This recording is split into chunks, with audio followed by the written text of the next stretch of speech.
morning and good afternoon, everyone, and thank you all for finding time and joining today's webinar. I am a consultant renal transplant surgeon at Belfast City Hospital in the UK, and I'm also the scientific coordinator for Transplant Live, the ESOT e-learning platform. During these challenging times of social distancing, we have experienced the underused resource that webinars represent for medical education. They are seeing a rise in popularity due to the cancellation of face-to-face courses caused by the COVID-19 and offer the great value of keeping us constantly up to date with the evolution of the current situation, where other ways of traditional scientific communication, as for example written papers, could be actually already surpassed in a matter of weeks.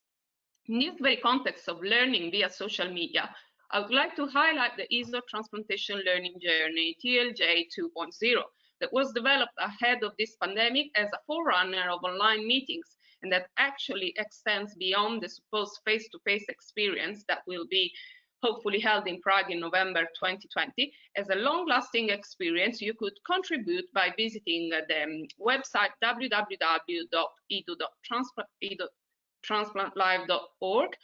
And in fact, the TLJ 2.0 aims to a continued discussion towards a consensus for 7 work streams. The new surrogate endpoints, for which an upcoming webinar is planned for next Monday, the 6th of July. The CMV disease, the cancer in pre and post-transplant recipient, NRP in donation after circulatory death, extending the donor pool, HLA desensitization, and the current one on COVID-19. So to give a proof that actually really online education give a constant up-to-date, we can just see how, in fact, 2 of our speakers from today actually present the latest evolution after 2 months on the point of view from an ethical point of view, an intensivist point of view, but also from the healthcare professionals that were involved with solid organ transplantation towards suspension or maintenance of transplant activity, and that will report on the lessons learned from the pandemic. We have also, as a keynote speaker, the ESOT president and the leader of the COVID-19 workstream as an expression of the effort that our society has put together to overcome this crisis, with a particular eye on the patient's expectation, and on which we will hear with a dedicated talk during this webinar too. Before hearing from our panelists, I'm sure you're very much looking forward to, I would like to encourage you to interact and actively participate, submitting your questions via the chat button available on the panel setting, or alternatively, please raise your hand again via the button on the control panel, and I will unmute you to speak out your question directly. At the moment, you are all in muted mode, as there are several hundreds of people online, and we cannot afford to have everyone talking. I now leave the floor to my co-chair, Thuraisingham, that is the chair of the ESOT Education Committee and a consultant nephrologist at the Royal London Hospital in London, UK. Raj, over to you. Irene, thank you very much, and I welcome everybody to this webinar. Very relevant and topical at this time, obviously, and especially as we are all thinking about how we restart transplant programs, having had a lot of them stop or reduce in their activity over the last few months. First, I'd like to acknowledge our sponsors, Chiesi, who have been very generous in their sponsorship of this webinar and of the webinar series we've had, which have been highly successful up to now. I hope you'll enjoy today's as well. My job today, to start with, is it's an honor to introduce the first speaker, Vassilios Papalois. Vassilios is well known to most people, I think. He is the head of transplant surgery and also consultant transplant and general surgeon at the Imperial College in London. And of course, he's the head, he's the chair of the ESOT at present. Vassilios is going to be the lead for this work stream for TLJ 2.0, work stream 07, which is to do with COVID, looking at COVID and its impact. And I'm really excited to hear what he has to say about restarting a transplant program, waking up in a new world. Vassilios, welcome, and look forward to your talk.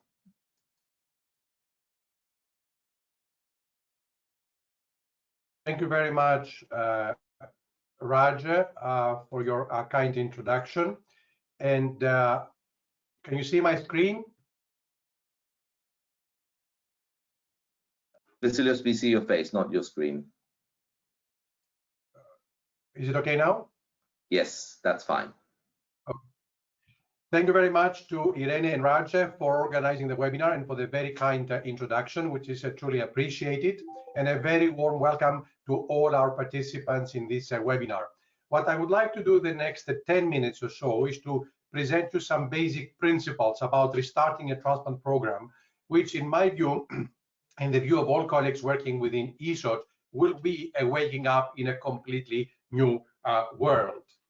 The principles I'm going to present you are not my own personal ideas, but they come from the big amount of work, enormous amount of work, I should say, and the consensus opinion within ESOT from our international collaborations, and there are many of them, from all the work we are doing online with our e-platforms and our webinars, the work of the Center of Evidence in Transplantation, and of course, the very strong participation of ESOT in various European and international registries related to organ donation, transplantation, and COVID-19. Ironically, it was a Chinese general who said that if you know your enemy and you know yourself, you must not fear the result of 100 battles.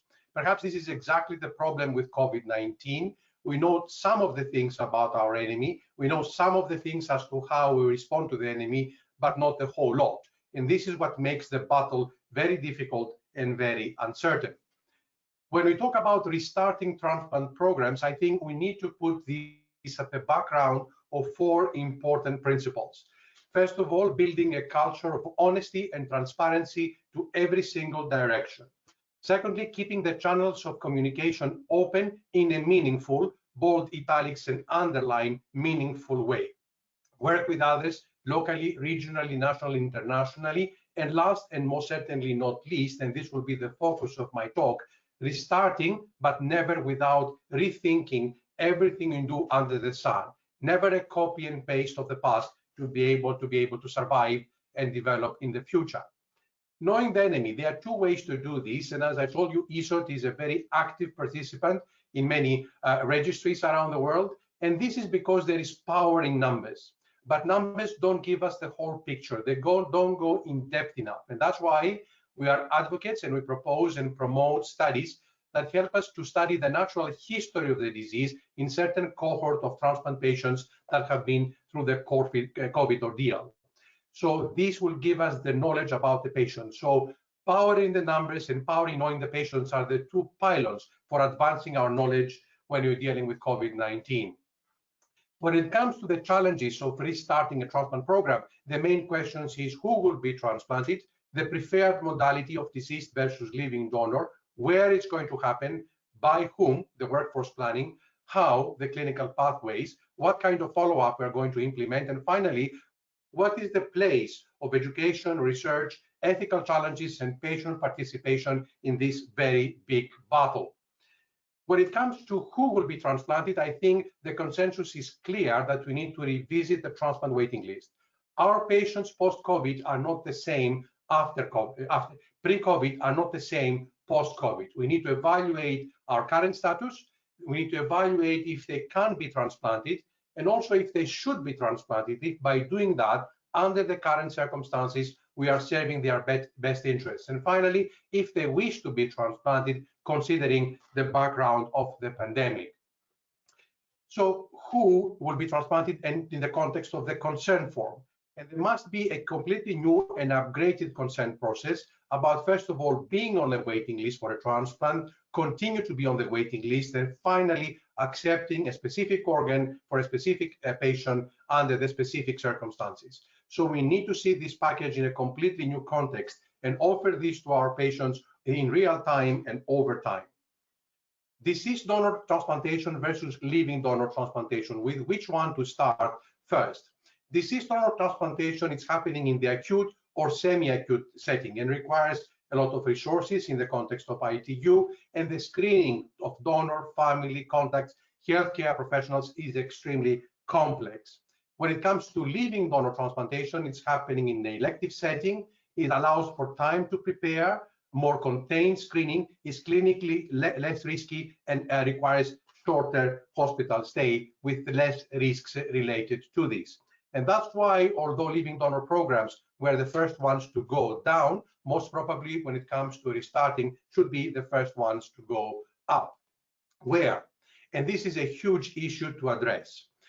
In London, for example, where we live and work, we have a very big transplant center, some of the biggest one in Europe. And at the moment, we find it very difficult to restart with our transplant programs.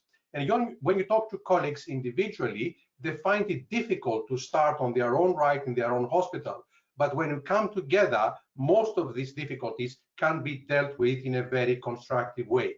So we passionately believe in sharing resources, human resources, financial resources, all sorts of resources, consolidating, if needed, of programs and centers, and also this in the context of creating green, COVID-free pathways or even hospitals that will allow us to do so. And finally, do this not only in the context of dealing with the current situation, but in the context of preparing for the next pandemic and any other similar challenges. We must not go again down the road if there is another challenge of closing down everything with very great difficulty to restart them. By whom? Of course, transplant professionals can offer transplant services, and this is always in the context of an MDT setting. But when we are dealing with such a challenging situation, we need to think also that transplant professionals will be offering non-transplant services in the context of a crisis. And also non-transplant professionals need to learn to offer transplant services if it is to establish these common green pathways in hospitals, and also to have the follow-up of our patients beyond the premises of a strictly speaking transplant center, which is going to be necessary in the context of a crisis. How? The clinical pathways. I believe that gradually we'll be rewriting all the textbooks of transplantation, medicine and surgery and immunology and coordination. We need to do what is actually needed and what we are used to do or what we like to do. We need to do the minimum possible to be able to survive and keep the patients away from the hospital as much as this is possible. The follow-up. I always keep saying to my colleagues, especially my trainees and our medical students, that transplantation is not a sprint, it's a marathon. And the follow-up is perhaps the most important element of it for the long-term success. Nobody's satisfied anymore with 6 months of success. People want decades of success. For the follow-up to be feasible and successful and meaningful in the context of a crisis like the pandemic, we must stop being possessive of our patients. In transplantation, we have this tendency. The patient trusts and respects us, but they don't want to see us that often. So we had during these last few months the real triumph of telemedicine when it comes to assessing our patients and doing their follow-up proper. The patients loved it, the clinicians loved it. It is the pressures on the various transplant clinics, and it shows us the way forward. So if it is to invest in something massively at the moment, telemedicine will be one of the most cost-effective and satisfying from the point of view of patient and professional experience. The position of education and research during the pandemic and other crises. Education and research, and I will shout this as loud as I can, are never luxuries. But if they are to be acceptable in the context of the crisis, must always be patient and diseased and not career-centered and oriented. People will accept them only if they serve the patient and only if they aim to solve the problem. And also we saw during the course of the last few months the triumph of teleeducation, this webinar being a testimony to this. And I'm pretty sure by looking at the applications that come into the European Accreditation Council for Continuing Medical Education for accreditation, we will see a completely new world where this massive traveling around the world of thousands and thousands of people to be at the same place at the same time will be replaced with much more innovative and creative ways of offering education. The ethical challenges and patient participation. When we are dealing with a crisis like this, the ethical challenges are always present, and we have to accept that. And the only way to deal with them is not to offer recipes on a plate and solutions on a plate, but to deal with them in real time and over time as they come where is really needed. And last but not least, the biggest lesson we learned, that if it is to restart the programs and make them even better for the future, this can be done only if we work with our patients and for the patients. And this is something for which ESOT is passionate about, have invested a lot of resources, and you will hear about our efforts in the weeks and months ahead of us. Some last thoughts. We must always think not only of the system and not only of the services, but also of the professional. In transplantation, we used to have sometimes a pretty macho culture. We need to think that if it is for us to be able to look after our patients, we need to be able to look after ourselves and be well, have a good well-being physically, mentally, psychologically, to be able to look after our patients properly. Also, at a time of crisis, there is no time for politics and blame games. And finally, the day after is not going to be a copy and paste of the past, and this we can debate in the discussion, is going to be what we call the new normal. This big crisis, I mean, tested, Europeans big time, as it always does as any crisis. And despite the political challenges and problems and the financial challenges and problems, what we saw on the ground with the healthcare professionals is that the crisis brought people together across Europe in a big, big way. And the work that ESOT has done is also testimony to that. A clear proof of what the great Jean Monnet said, that Europe will be forced in crisis. It was a clear thing that we saw and finally demonstrated also to us the triumph of humanity and the human spirit. Thank you very much for your attention. Thank you very much, Vassilios. That's a very nice overview on the approach we should be taking at this time. I think we're going to take questions at the end, so I will pass over the chair to Irene. Thank you very much, Raj. I would like to introduce our next speaker, Francesca Rubulotta, who is a consultant anesthetist and intensivist who has already presented on the very beginning on the intensivist point of view, and who will give us an update of what has happened during the pandemic, if she has changed her view towards this. Thank you, Francesca. Thank you so much, everyone. Can you see me? Can you see my screen? Yes? You, yes, okay. And we can see your screen. Thank you so much for the kind invite, first of all. And yeah, it is a pleasure to be back here to give you a new update.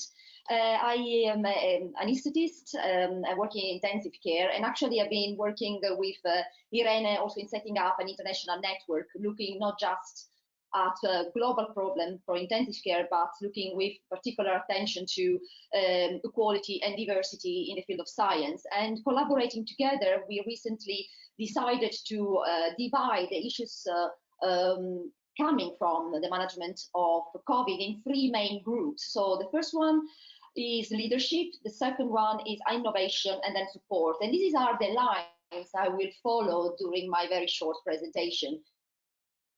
Leadership. Well, Vassilios already explained how important is a good leadership in order to manage the challenge of a pandemic. Pandemic is a marathon. I will echo these comments, and it's very different from a single crisis because it's global. At the beginning of the crisis, when I gave the first lecture a couple of months ago, all the attention was related to the use of ventilators and investment related to increase the number of ventilators available in intensive care. It was really, really good for us because finally a lot of attention was given to our profession, which is several times neglected. But in reality, over the month, we became more familiar to the fact that machine cannot work alone. Human factors is relevant, and human effort has been immense. A lot of people lost their life, their family.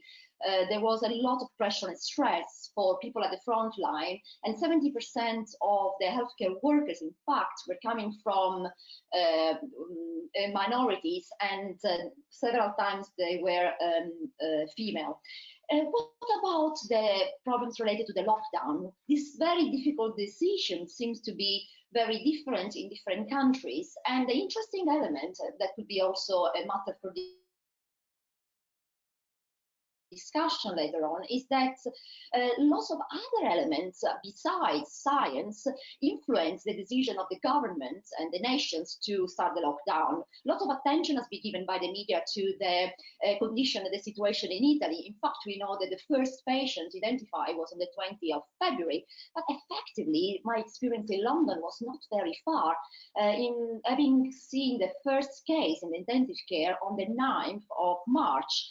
And this patient was already in hospital 12 days before we could identify him. So that makes very clear the fact that probably all the pandemic was affecting several countries at the same time. And while Italy decided to start lockdown at the beginning of March, the United Kingdom agreed on the lockdown on the 23rd of March.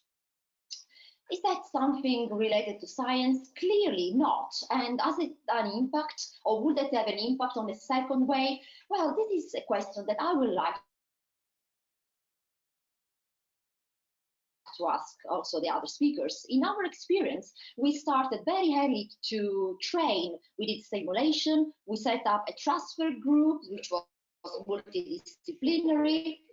You can see the person at the head is an anesthesiologist training junior intensivists and even gastroenterologists and cardiologists to manage the transfer, the safe transfer of unstable patient to the intensive care. In reality, the problem is that in the lockdown at the end of March, we already had several patients in the hospital when we were familiar how to manage them.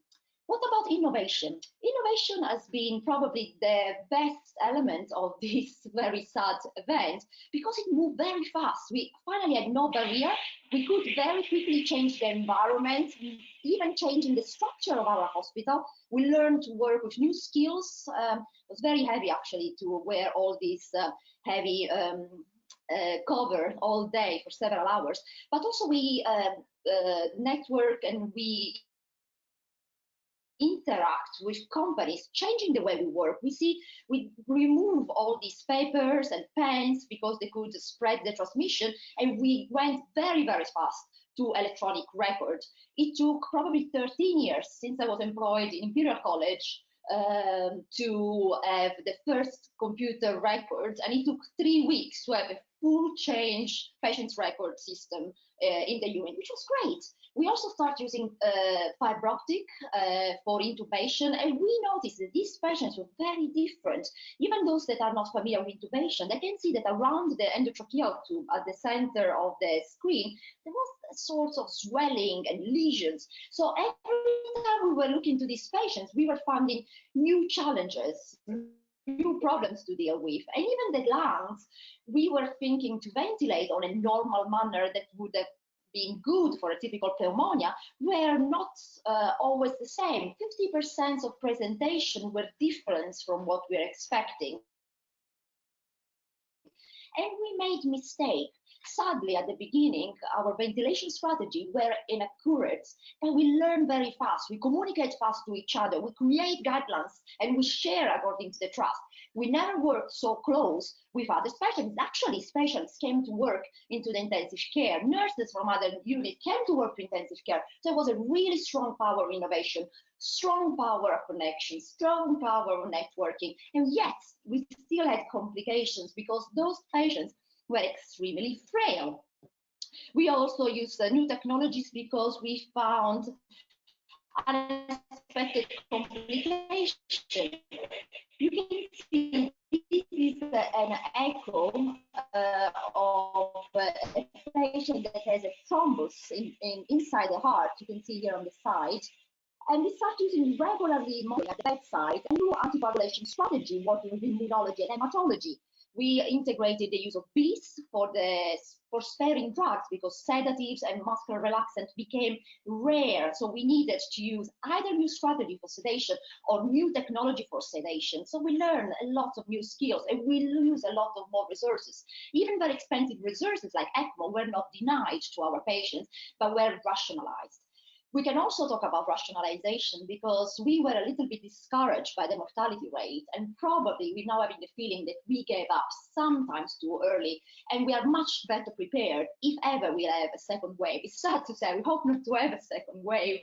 We learned so much on those few months that we can really make a difference. We also set up a treatment guidance group, which was multidisciplinary, because research has driven a lot of the use of new drugs, but ethics started very late.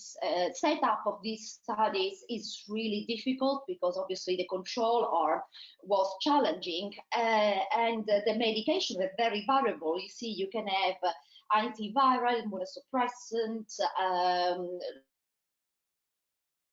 several medications used for treating other diseases. So the proper protocols for the proper studies were either late or challenging. So we set up this treatment group not to miss the cases that we did. They could not be included into the proper study trials. And we did that also trying to avoid taking away medication for patients that had a primary disease, because of course, like for transplants, lots of the resources were suddenly driven away and given to these COVID cases with a lot of ethical implication.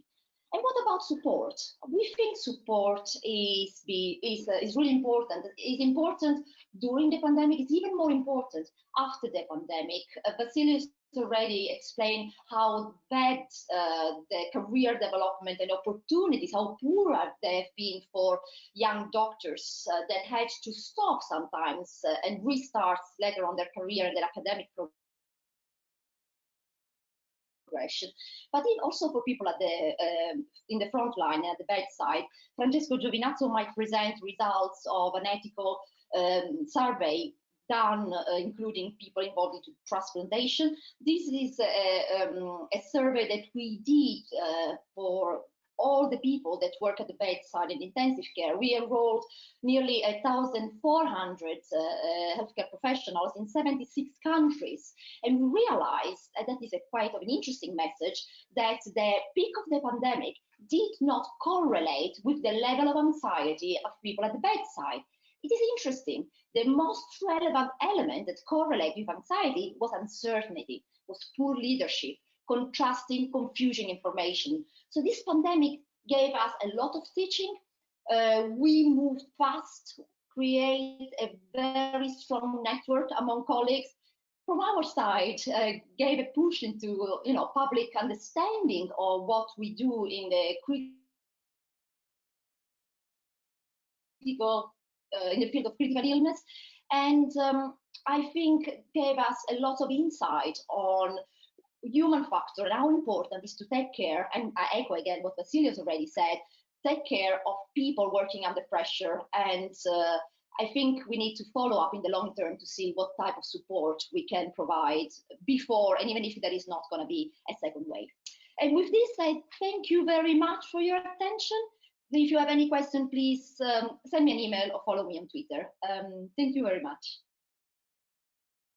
Thank you, Francesca. I really appreciated your relevant presentation. I'd like to hand over to Raj again, please.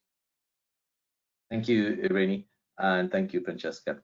So our next speaker has already appeared on these webinars, and very nice to welcome him back, Francesco Giovinazzo, I think I got it right this time, who's going to talk to us about riding the storm, reflections from the transplant community on learning through the COVID-19 pandemic.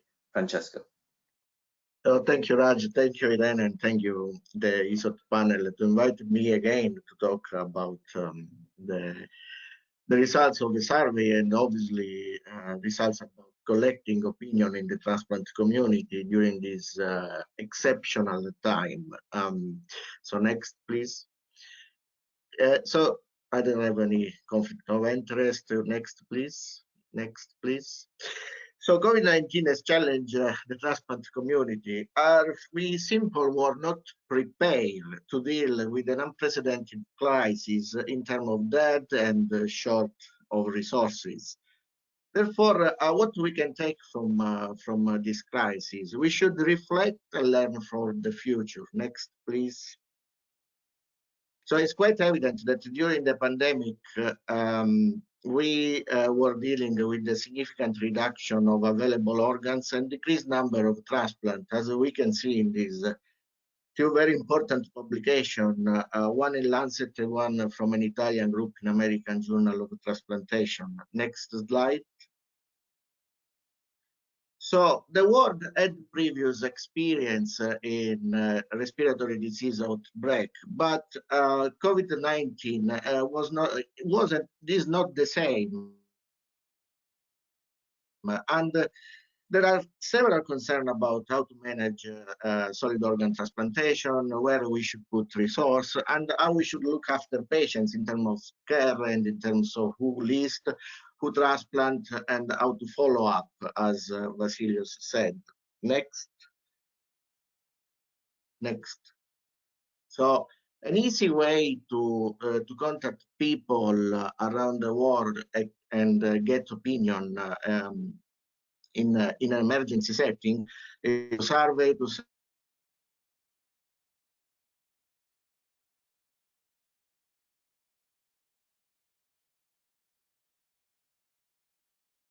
and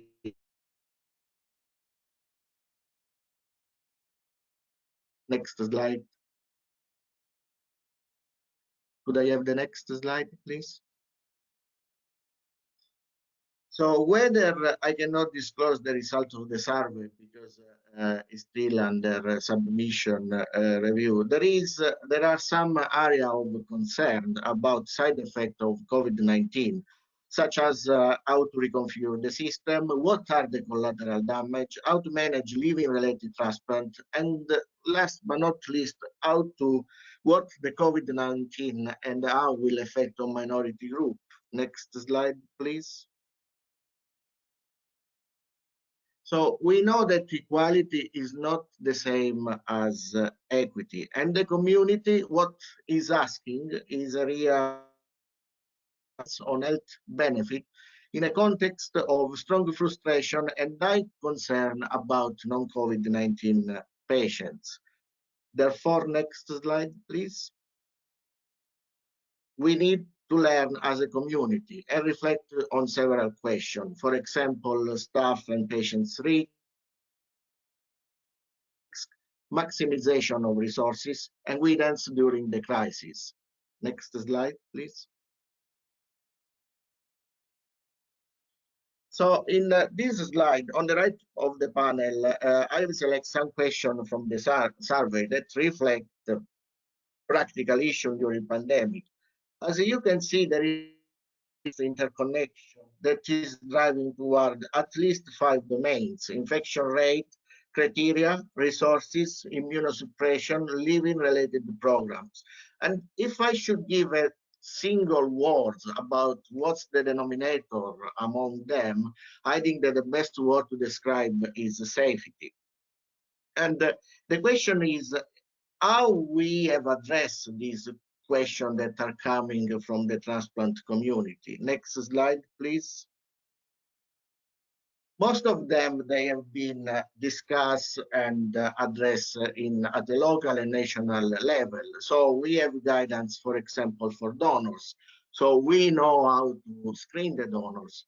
We know what should be the travel restriction or the general measure for transplant candidate. And there is some particular things that we can do, for example, as home delivery of immunosuppression. And we also know, as Vassilios said, how to generally manage transplant center and transplant program. However, next, please. If we need to put this in something that looks similar to a checklist, we can give the green light on several things like the screening. For several things, people, they are concerned because there is a very open question. But for other things, we are very far to find solution, like treatment for COVID-19 vaccine, and even redistribution of the transplant network. Next, please. Therefore, if we summarize guidance and the transplant community opinion, there are points such as screening policy that we can address. And I think that in conclusion, the community suggests that we need a level decision making that represents different health contexts, clear plan to resume transplant program, and avoid to widen the inequality. So thank you very much. And if there is any question. Francesco, thank you very much for outlining, giving us a nice view there and your thoughts and how things have evolved, and also the thoughts about safety that are actually foremost in most people's minds when restarting a program. Thank you. We'll take questions to say at the end because we're sticking to time, which is great. So I'll hand over now to Irene to introduce our next speaker. Yeah, thank you very much, Raj. And it's my great pleasure to introduce our next speaker, Professor Allison Tong from Sydney, Australia, who will give her views about the impact of suspension and resumption of transplant programs from the patient perspective.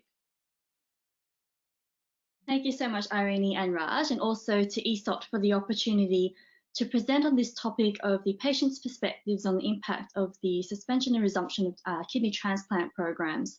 And I have to really commend ESOT for their commitment to involving patients in the decisions and in this pandemic. Next slide, please. I have no conflict of interest to declare. Next slide. And next slide. Perfect. So I thought I'd begin with this news article, and actually the suspension of transplant programs made national headlines with this title. You know, these Australians are terrified they'll lose their chance at kidney transplants because of the coronavirus. So this was a story about Karen Clark, who had been on the transplant waiting list for about 5 years when she recently missed a call when she thought the call was going to let her know that she would have a transplant, but instead the coordinator told her that they'd made the hard decision to suspend all transplant operations because they were worried they wouldn't have enough beds to treat people with COVID-19, and she said it was very hard to hear this. Next slide, please.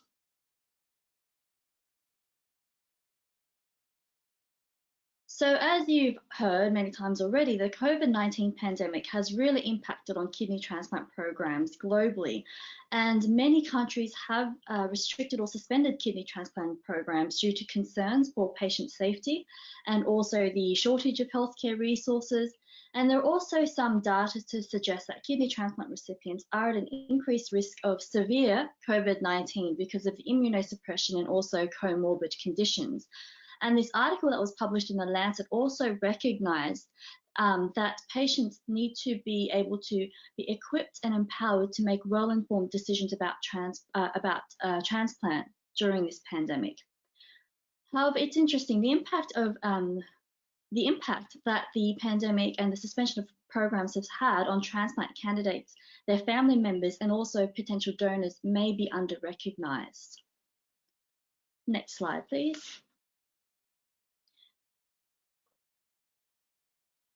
So we actually conducted a national study to ask patients and family members and potential donors about the impact of the suspension and recommencement of transplant programs. Just to give you a little bit of context, in Australia, kidney transplantation programs were suspended from the 31st of March and then recommenced with caution from about the 27th of April this year. So we conducted these online focus groups, which involved 31 participants, and interestingly, 14 of the participants did have their transplant cancelled during the time of suspension. So in total, we had 7 online focus groups, which were of 1 hour in duration. Next slide. So we asked the participants about the information that they received, the impact that the suspension had on them, and the expectations around the resumption of transplant programs. And all of these sessions were recorded, transcribed, and we identified a number of themes. The first one was around cascading disappointments and devastation. So patients talked about receiving the news that transplantation would be cancelled, and they talked about how this shattered their hope, succumbing to defeat, and also issues around regret and guilt. Just to illustrate some of these themes, I've added some quotations from the participants. So one patient said, "I got the call about the transplant suspension. My heart sunk. Every time I get close to something, someone seems to pull the rug from underneath me." So this reflects this disappointment of receiving kind of ongoing bad news. And a potential donor, interestingly, also had postponed their transplant prior to the COVID-19 lockdown. But then when this happened, they said, I let the patient down because I could have had 3 prior chances to donate. So he was disappointed with the delay and he knew that I felt guilty. Next slide.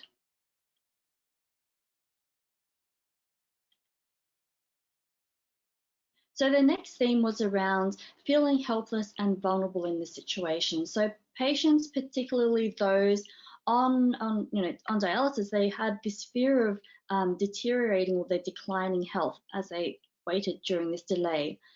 And some, particularly those who had, who were going to have preemptive transplantation, they were very confronted by the threat of needing to commence dialysis because of the delay.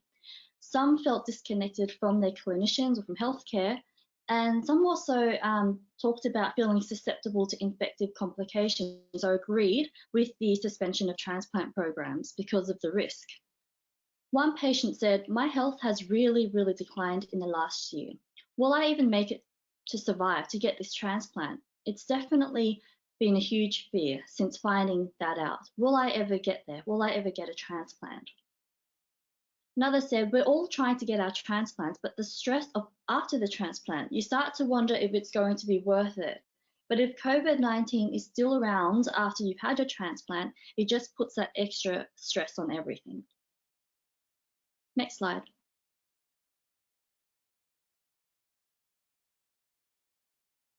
So this theme was around the stress from the uncertainty, from just not knowing what was happening. So some patients talked about being confused from conflicting information, particularly around the timing of when the transplant programs would restart. And then patients who had living donors talked about being unable to forward plan for the living kidney donor transplantation. So one patient, because they received conflicting information, said that there has been some trust lost by the doctor in the dialysis unit. Another patient said, "My wife is a donor. It takes a bit for us to organise things, and not having a date or not having some sort of time frame in the future for the transplant. So it's just a lot of unknowns and it puts a lot of stress on you." Next slide.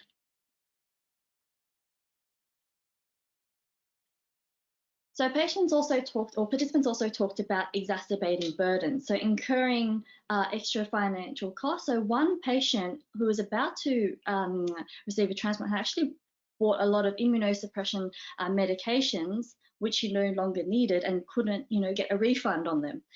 And also intensifying caregiver responsibilities. So one patient said, "The amount of money that I've spent to get the workup done, to get the transplant, and then it was postponed. If I've got to go through all of that again in 6 months' time, it's still going to cost me." Next slide. And this is the final theme. So they also talked about the need to sustain their health and manage their well-being and self-care through the delay. So some donors talked about protecting the eligibility for transplant. There were some donors also some patients in paired kidney exchange programs where they kind of felt this pressure, this responsibility to protect their health and not to kind of jeopardize the paired kidney exchange. Relying on social support from family and friends, and also adapting to emerging modalities of care, in particular the use of telehealth. Next slide.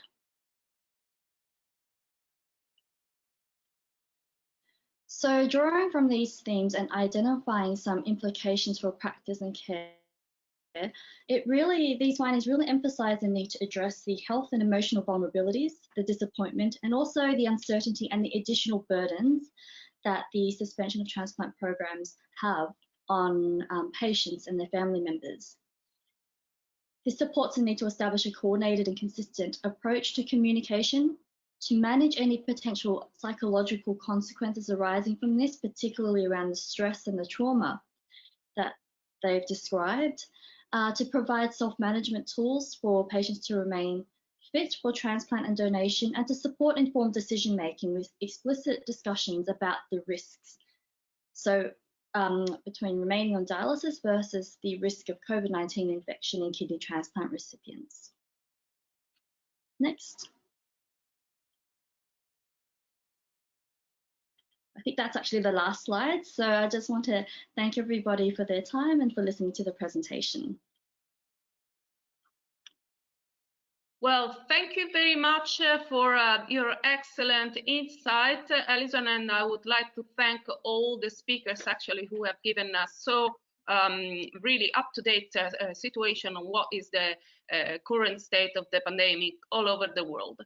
Before opening to the Q&A, I'd like please to invite all of our attendees to either raise their hand and I will unmute them to speak out their questions, either type in the chat box. So we have already some questions coming, so probably for Professor Papalois. The first one is from Masoud Saidani, who thanks for the program. Thank you for joining us. So can we reasonably consider the resumption of renal transplantation from the donor living in the midst of a COVID epidemic, and what are the precautions to be taken, especially during the first 3 critical months? This is the first one. The second one from Amar Midani. Hello, Amar. Thanks for joining us. So knowing that the mortality were higher among hemodialysis patients in comparison to the transplant cohort, it would be transparent to tell all CKD patients in the transplant consenting process to include the risk of pandemic not only on the transplant but on the waiting list, because centers did not experience major issue. Thank you. Thank you very much for the 2 questions. For the first one, I say yes, it is entirely possible to revive a living donor program. And I can tell you about the countless discussions taking place in London at the moment. Raj is, fully part of them to restart them. And we believe for the reasons I explained to you that it's easier to do it in the living donor setting than the deceased donor setting. First of all, because it is contained, it is elective, it is less risky and more planned. And when it comes to the precautions, they are very straightforward. They have to do first and foremost with the establishment of the green pathway or the green hospital. Without this, there is not even a question about doing it. Secondly, about the proper screening of patients and staff before and after the transplantation, and crucially, maintaining the patients within the green pathway for the first, crucial weeks post-transplantation. Of course, this comes with a whole other modifications as well, because as I said, we need to rethink about everything under the sun. Modifications about immunosuppression to be as minimalistic as possible, modifications in our antibiotic prophylaxis for the same reason, and all sorts of prophylaxis when it comes to hygiene conditions, social distancing, and telemedicine for the follow-up. So it is possible. It has been done around the world, and here in London, we're about to start it. Now, for the second question, I think the question is broader, and it poses something extremely important for thought. During the pandemic, we had the patients on dialysis who were disadvantaged in the context of mortality. Yes, it is true. We had also patients on the waiting list that they were supposed to be offered organs. And if you see the models, they were offered organs, that they could not accept it because of the lockdowns. So we had all sorts of patients that missed opportunities or were disadvantaged. So the question is, now that we're reopening the programs, shall we think about giving extra points to these patients that with one or the other way were disadvantaged during the lockdowns because they were offered organs they couldn't accept, because they were on dialysis? I think it's an important and strong argument that requires very, very careful thinking, but I think it's a very rational argument to consider. Thank you very much. There are lots of questions coming. There is one to Allison from Kevin Fowler, who thanks for your excellent presentation, and say, do you have plans for follow-up studies regarding COVID-19 in the transplant patients? That's a really good question, Kevin. Not at this moment, but I think it's a very good suggestion that we do follow up to see how communication, education, if there's been any changes since the transplant programs have restarted. Fantastic, thank you. Another question, in COVID kidney transplant patient, is tocilizumab or hemoperfusion effective? Can they be given together with remdesivir? These drugs are not given in patients with a GFR less than 30 ml minute. Probably for Raj. I'm not sure about that. We certainly have, I think tocilizumab can be given with low GFRs. We have used that in other non-COVID contexts. I think there is a problem. There is some restriction of the remdesivir, I think, but again, we've not used these drugs routinely. So at the moment in the UK, certainly dexamethasone is being used, and there's no problem with using it. As you know, the recovery study showed good results with dexamethasone, and we also can give tocilizumab in patients, and that's licensed. So those drugs we have some familiarity, not with the others, I'm afraid. I don't have any personal experience. Thank you. There are lots of questions coming. This is for a recipient to have a chest CT scan prior to kidney transplantation. I personally don't request this if the patient has no history of COVID of symptoms and the swab is negative. I proceed. I don't know if the others feel different. Francesco? Well, that's not routine practice in our center, so I don't think that there is a real needs for a CT scan. Probably what's the guidance in general is the normal screening with the swab negative and this. Okay, I think Francesca wants to add something on the previous question. Francesca? Yes, thank you, Irene. Thank you so much. We had a little bit of experience, so we don't have results of the big trials. The COVACTA trial is being completed, and it has been using tocilizumab, and we also use anakinra.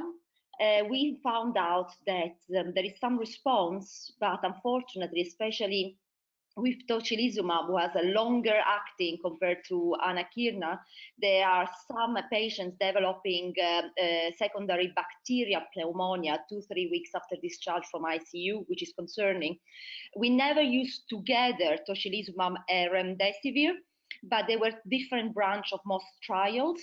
And the confounding factor is that most of those drugs have been used together with steroids. At the moment, the only guidance we have is that we're starting using regularly steroids in patients with COVID, and there's been a long debate about the dose, which we can talk about, but it seems to be the most reassuring results. Regarding remdesivir, there were some limitations. So for a period of time in England, those were given only to pregnant women or to some subgroup of patients, but this has been released, and now we have enough of both drugs, of all those drugs available. So yeah, I hope this is useful information. Thank you. Another question for Allison from Mikiko Yoshikawa, transplant nephrologist from Japan. Thank you for the beautiful presentations. I'd like to ask a question to Allison. Who and how support and deal with potential living donors who could not donate their organ because of COVID-19? This is an interesting point. That is a really good question about what we can do for potential living kidney donors. And just recalling some of the data, I think it's quite similar. It's around providing that education information. So for living donors, some of them were actually contending with guilt because they had a prior chance to donate and then they didn't, and then because of this delay. So some of them had some guilt, some of them felt pressure also about trying to maintain their own health so that they would be eligible to donate a kidney. So I think providing some, reassurance, some information, education also for potential donors is a really important point that you've raised. Can I just ask a question to the panelists? We've all talked, several of you mentioned telemedicine and about well-being. One of the things that some of us who have done a lot of telemedicine is that there is a change in relationship between the doctor and the patient, and the way certainly the professional satisfaction from the medical side becomes harder to, is less tangible. I wonder whether anyone has any thoughts about this, because it's definitely the right thing from the safety point of view, but it does take away something from you as a doctor, certainly treating your patients. I don't know if anybody has an opinion on this and how we make this sustainable in the long term. Raj, may I make a comment? Sure. Yeah. So I think it's a very valid point, and I mean, as I said in my presentation, in the transplant world, we are pretty possessive of our patients. We want to look after them as regularly as possible, see them as regularly as possible, and support them. And this is a good thing, but it's not absolutely the necessary thing or the best thing. And the pandemic, I think, forced our hand to see things from a completely different perspective. The first thing that the pandemic did is to show us that we can do equally well most of the things we were doing in clinic. Secondly, it allowed us to focus more on the patients in real need for, live meetings compared to before. Because previously you had on the same pod everybody under the sun, those who were transplanted 20 years ago and those with an acute problem. And sometimes you had to give them equal amount of time. Now you can focus more on the patients in real need. And also you can do things much more frequently through telemedicine. And it clearly improves patient experience and patient satisfaction. And as things progress, we learn from that. I mean, just a little, in a couple of hours, I will attend a seminar organized by my own trust about how to do advanced telemedicine clinics. And I think all of us will get to a completely new level in doing it. Of course, face-to-face contact is irreplaceable, but in that context, I think, not only in the context of the crisis, but in the context of making the look after of our patients, the follow-up, much more satisfactory to them and not to us, telemedicine has a lot to offer. Thank you very much, Vassilios. I think we have now probably got to the end of the questions and time we have. Thank you, everyone, for taking part. I think this has been really very interesting. I think hearing lots of different perspectives has been interesting, hearing about ITU and especially hearing the patient perspective. I think that's something we've got to keep foremost in our mind. I'll hand over to you, Irene. Well, thank you very much, Raj. I totally agree. And as I previously mentioned, this is part of the COVID-19 work stream. This was the 4th webinar of this series, and I would like you to stay tuned for the 5th that will happen in a couple of weeks on the 13th of July from 5 to 6 UK time on liver transplantation and COVID-19, a joint project for ESOT, ILTS and EELS. But before this, on the 6th of July, I would like also to invite you all to attend another interesting webinar, the first of the workstream 1 on new endpoints in transplantation. And this is about prepping the kidney transplant of the future. Well, the pandemic has really taught us to really prepare for the unforeseen circumstance. Before leaving you and thanking you once again to join us and being able to connect and share your views and listening to these excellent and exceptional views, I'd like to ask you please to answer our poll that is about this particular webinar. The poll will be launched soon.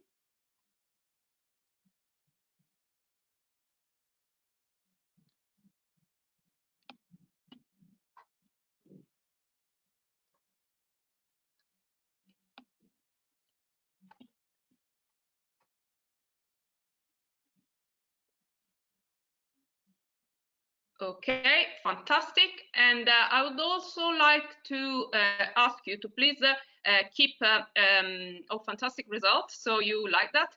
To please keep the conversation going. The particular webinar will be uploaded soon on the workstream on www.edu.esottransplantlive.org. You could follow this in probably the next couple of days on the workstream, but there is already a thread dedicated to this particular webinar where you could post all the questions and the relevant questions, and we'll make sure that our panelists will answer. Of course, they probably have already joined our workstream, so they could answer live. In the meanwhile, I would like also to invite you to please visit the other work streams, and in the meanwhile as well to stay safe and healthy. Many thanks, and see you soon. Bye.